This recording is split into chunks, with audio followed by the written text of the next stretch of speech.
హృదయంలో రామచంద్రమూర్తిని పదిలంగా అట్టే పెట్టుకోవాలి. మనం ఆరాధించుకోవాలి, పూజించుకోవాలి, జపించుకోవాలి. రాముడు మన హృదయంలో ఉన్నాడు. ఆనందం మన హృదయంలో ఉంది. బంగారం మన హృదయంలోనే ఉంది. మన హృదయంలోనే బంగారం ఉంది. మన హృదయంలో జ్ఞానం ఉంది. మన హృదయంలో శాంతి ఉంది.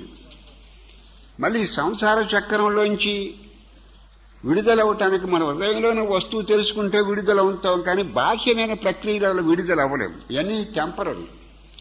బాహ్యంగా ఏదో మనం చేసినా ఇవన్నీ తాత్కాలికం. ఇవన్నీ కూడా ఏదైనా మంచి పనులు చేస్తే పుణ్యం వస్తుంది, చెడ్డ పనులు చేస్తే పాపం వస్తుంది అని లోకానికి సంబంధించిన విషయాలు.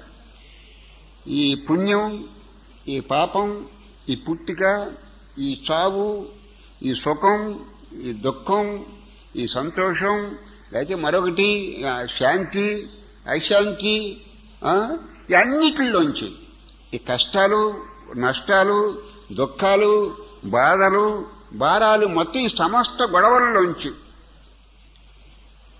విడుదల పొందాలంటే ఈ సమస్త గొడవల్లోంచి నేను చెప్పిన గొడవలని స్వప్నం.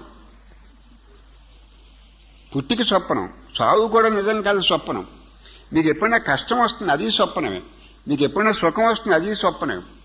మీకు ఎప్పుడైనా సంతోషం వస్తుంది, అది స్వప్నమే. ఎప్పుడైనా అశాంతి వస్తుంది, అన్ని స్వప్నమే.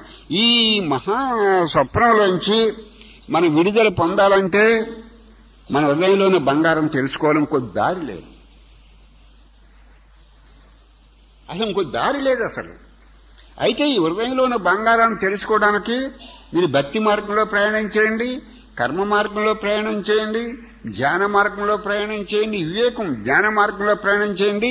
మొత్తం మీద ఏ మార్గంలో ప్రయాణం చేసినా వెళ్ళాక హృదయంలో బంగారంలో మన నది వెళ్ళి సముద్రంలో కలిసినట్టు హృదయంలో ఐక్యం అవ్వాలి. అప్పుడు కానీ గతి లేదు మనకు. అప్పటి వరకు గతి లేదు. మిగతా అన్ని మనం చెప్పుకుని చిల్లర గొడవలన్నీ స్వప్నంతో మహాస్వప్నం.